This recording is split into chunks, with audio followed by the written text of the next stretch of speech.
샬롬. 풍삼을 기획하고 원고를 청탁하고 교정하고 출판하고 영상을 찍고 편집해서 유튜브에 매일 올리는 문서출판부 라테화 간사입니다. 매일 풍삼 콘텐츠를 올리는 것이 쉽지 않지만 꾸준히 해나가게 하시는 주님을 찬양합니다. 덕분에 저도 출연을 자주 하게 되네요. 그래도 말씀 묵상을 나누는 것은 언제나 은혜가 됩니다. 히브리서 11장은 믿음장이라고 불리는데 11장의 믿음을 제대로 이해하기 위해서는 전후 문맥을 봐야 합니다. 10장에는 유대교로 돌아가고자 하는 자들을 향한 무서운 경고가, 12장에는 인내로 경주할 것을 권면하는 내용이 나옵니다. 따라서 11장은 단순히 믿음의 인물들을 보여주고자 함이 아닙니다. 인물에 초점이 있는 것이 아니라 그들이 어떻게 인내로 믿음의 경주를 달려갔는가 하는 것에 초점이 있습니다. 그러기에 6절에서 이렇게 말합니다. 하나님께 나아가는 자는 그가 자기를 찾는 자들에게 상 주시는 이심을 믿어야 할지니라. 믿음의 경주가 힘겹지만 인내하는 자에게는 상급이 있다는 말입니다. 이 땅에서의 고생이 단순히 개고생이 아니라는 말입니다. 물론 인내한다는 것은 쉬운 것이 아닙니다. 인내의 시간은 생각보다 오래 걸릴 수도 있습니다. 노아가 방주를 만들 때를 생각해 봅시다. 노아는 무려 120년을 기다렸습니다. 그 긴 시간 동안 얼마나 많은 조롱과 비난을 견뎌야 했겠습니까? 36절에서 37절입니다.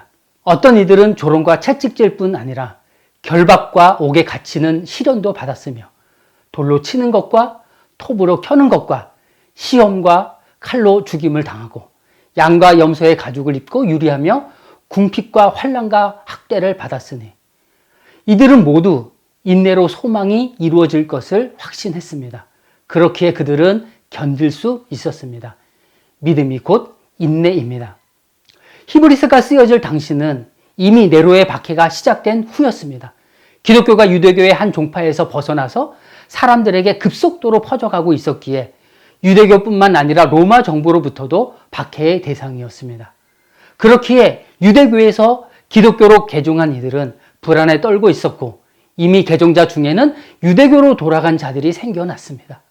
이런 상황에서 히브리서 저자는 믿음의 선배들이 인내로 믿음을 지켰음을 상기시키고 있는 것입니다. 사실 아내가 서너 달째 아파서 이 병원 저 병원 다니는데 별 진전이 없어 많이 낙심해하고 있습니다. 밤마다 잠을 못 자는 아내를 곁에서 지켜보면서 저도 마음이 많이 힘듭니다. 기도하지만 막막합니다.